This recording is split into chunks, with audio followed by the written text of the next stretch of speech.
Hey, we're back, and we're ready to talk about the fourth and final installment of our Invasion crossover, which took place on Legends of Tomorrow. So all the heroes are together. We're getting ready to fight the aliens, and Oliver wants to have a moment with Kara, and he sidelines her.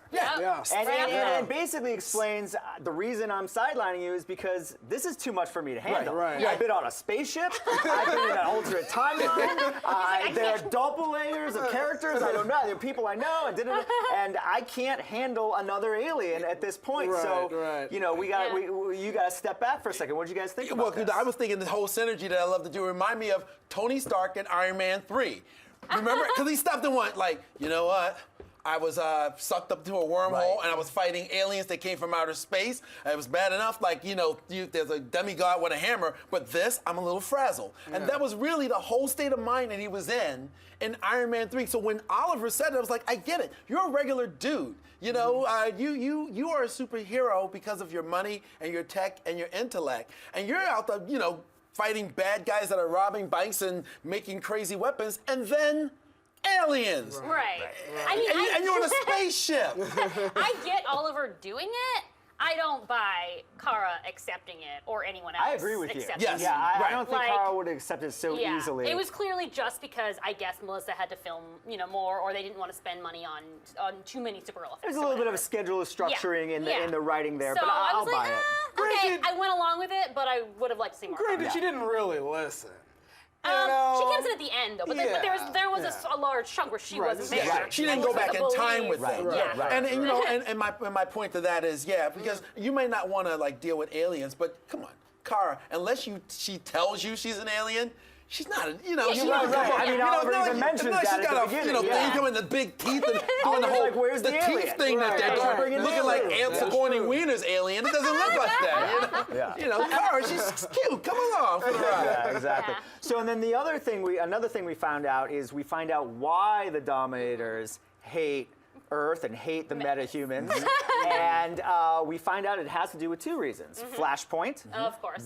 They want Barry dead because he messed up the universe because of what Barry did. And then we have our time travel, part of our Legends team. I believe it's Steel, Vixen, Heatwave, joined by Cisco and Felicity. Right, went back in time. Back to 1951 to grab an alien so they can do their own interrogation of this alien. And he gets, and all of them actually get captured by a sort of government kind of glasses-wearing men in black. Exactly. I loved it. I was waiting for a neuralizer to come up. I was so in I don't know if I have heaven. the right actor, but he looks like the father from the Wonder Years. He did. I'm not sure if that's the same actor, but he looks the same. So in freeing, Cisco has this moment of, well, we got to free this alien. We can't leave him here to be tortured. And then he later finds out, who's been holding a grudge against Barry this whole time, that he caused, and that he's more of a reason why the Dominators want to kill the man. Exactly, So what do we think about this? Well, you know, I thought that was a great way, first of all, to wrap up Cisco's thing, because although I understood it, they were kind of beating that dead horse. You know what I mean? It was like, okay, I get it. I get it. Oh, come on, man, I get it. I know. So I'm glad that there was finally closure. Yeah, like not because I was mad at Cisco for doing that, because he was totally in the right to feel that way, but that the show was harping on it so much, it really brought down. And also I wanted, and the thing is, I missed fun, crazy Cisco.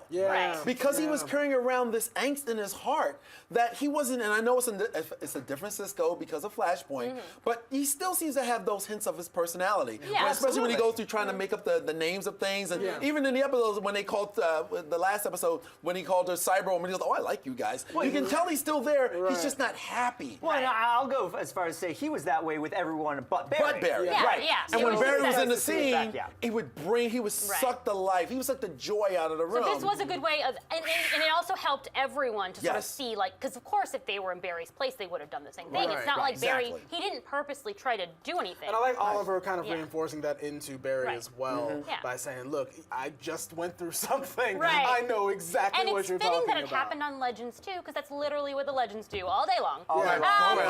It's interesting, everyone's different reactions to finding out about Flashpoint. Diggle does not take very well to this. Sarah too. too. Sarah was like, this is what we fight against. And Ray, except that And she Ray. spoiled season 4 of Arrow for Dark from the last time she saw him. But you know, She's that episode when they went to the 80s, I think that was her biggest moment. I think that's where she was coming from. Because remember that season when we went back to the 80s, the episode they went back to the 80s, it was like, you can't do this. And she had that little talk of like, well, you know what, I'm not gonna. And I'm like, so if she could make that sacrifice, if she could back off, if she had an opportunity to set the record right and bring Laurel back, and she didn't. Ray Palmer popping in too. And that's the like, point that they're making to Barry. Right. But they also were gonna do it until they were talked down. Right, Like it's not like Barry was gonna do it and he's super fast, so it happened. You know, Right, it's not the. Anyway, I'm sorry, I'm not like Barry Defense Squad. I really don't care. I really don't care. It's fine. Well, Cisco said what? It's like illegal to be mad at Barry now. Right. I was glad people were mad at Barry, and now I'm glad people are not anymore. Yes. Good. Well, Yes. another revelation that came out of this episode, which, as far as we know right now on the show, is not part of Flashpoint, is this daughter, Lily, that now Professor Stein has, and is starting to get to know her a little bit. And I thought it was really interesting that Caitlin seems to remember her from before too. She seems to have been in Caitlin's timeline. Right, because we would know that. Yeah, I would have liked to seen a little bit more of that discovery on Stein's part, but it's interesting that we now know that Carissa didn't disappear. Yeah, Right. They just have a daughter. I was a little confused at first though because he asked about his wife, and then the daughter was like, she's not here, and I was like, okay, but where is she? Wait, and we you're never not heard him explaining. say Carissa, but I think I was left thinking that. We know it's Carissa, and presumably she's alive. Otherwise, the daughter would probably say, "Is this because of mom?" Right. Even if they were divorced, Like, she would mom's be like, not here. Is this because of mom? Exactly. So, and she didn't. So. That's why at first I thought he was so against it because he thought it meant his wife was dead, but then it was because he realizes he created an aberration. Right, now Stein is taking the responsibility for this. And Caitlin even says, this is part of Flashpoint. He said, no, I did this. Right. That's certainly what they want us to think at this Yeah. point. I'm not quite sure if that's going to be the Really? case. I mean, I think they could go either way with it Can at I this just point. throw out like a really crazy Do theory it. for a second? I think because, okay, so if you know in Flashpoint the comics, Barry spent the whole time thinking it was Reverse Flash, and then he finds out at the end that it was really him. Whereas here, from the beginning, Barry thought the whole time it was him. So I think that at the end, he's going to find out it wasn't him. The Reverse Flash messed with that them a either little was bit Reverse more. Flash I because he was agree. so freaking excited at the end of episode 1, or it's like a rebirth thing. DC's doing rebirth where we've now found out that it wasn't Barry who did Flashpoint. It was actually, it's not going to be the Watchmen. And I think all of but those it'll be- lines are sort of left in there, and they're all in Blurred. play. They're all in play. Yes, they are. Yeah. But it was good also, just like Cisco having that revelation of, I need to back off of Barry. He took a little, he burdened the responsibility of altering the timeline and making things worse. Even though Martin wasn't having a problem with it, it was good to see someone else kind of go, it's not all Barry all the time. Right, It's not all Barry all the time. So to have someone else come to that conclusion, I thought was a good thing to have happen in this episode. Can I at least, real quick, because this was some heavy content. Who run the world? Nerds. I loved seeing them have to take up arms and kick in the door to, rescue. Tech support. Tech support. Tech support. Just someone called tech support. Well, that's what he That was said. so dope. Yeah, he was like, oh, great, rescued by nerds. Yes, I love that. Just like the Flash episode had a really great superhero fighting each other scene, this one had the amazing team up on Well, the that's, bridge. So that I think is one of the best TV fights. You were talking about how good the fight between the heroes were. As far as villains versus heroes or heroes versus aliens in this context. This one's here, I mean, they spent their money on that rooftop shot. They did. And while it's set up a little bit like Civil War, I mean, it does sort of seem like with the them fight. colliding together.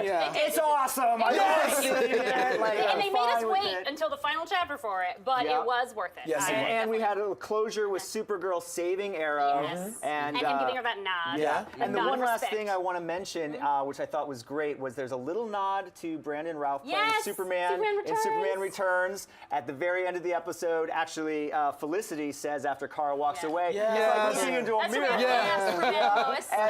And then Brandon Adam, Ray Palmer mentions, she looks like my cousin, which is obviously a reference to And Superman literally for a Returns. second I was like, what? And then I was like, oh, That's right. Also, Superman. we talked also about them using their powers and abilities, like the comic. What about Heat Wave when he, changed them? Firestorm. Firestorm. I'm sorry, Firestorm. Yeah, Firestorm doing the mutation. We've mutation. seen a little bit before, But he did it great in to- full effect this Because time. that is Firestorm's major That is his power. thing, right. I Yeah. just want to point out in the crossover, the Legends part of it, I think they missed a really great opportunity, and they actually literally deleted that opportunity. It's a deleted scene that Mark Guggenheim actually posted after the fact, because people were really upset about it, that Barry was going to kill himself. He was going to sacrifice himself to the aliens without saying goodbye to the Wests at all. Because the Wests weren't allowed in the crossover, and he didn't even think about them. Wow. But there was a line that was deleted where he tells Felicity, who doesn't know Iris, to please tell Iris that he's sorry he didn't say goodbye and that he loves her. And you mentioned there was also a deleted scene where they make reference, because obviously Oliver and Barry know Vixen. Mari, Vixen is Mari. You mentioned Yeah, so they were going to mention that it's the grandmother, Right. but they also didn't do that. Yeah. So that sucks, but that's okay. That was good. That was good. Well, listen, it's time for us to wrrap up, but before we go, we have a mention to somebody we want to say Yes, thank you to. we do have a shout out to our Oh my friends gosh. at Arrowverse.tv. Yay! They have all the news and updates that you could possibly want on Arrow, The Flash, Supergirl, and Legends. So you can check them out, every week or before or after every episode. Arrowverse, which you know how to spell. Yeah. .tv. But until then, listen, we'll be back. Maybe different players, maybe the same players. As long as you are here, boom, it's all worth showing up for. We'll see you next week, everybody. Woo. Bye.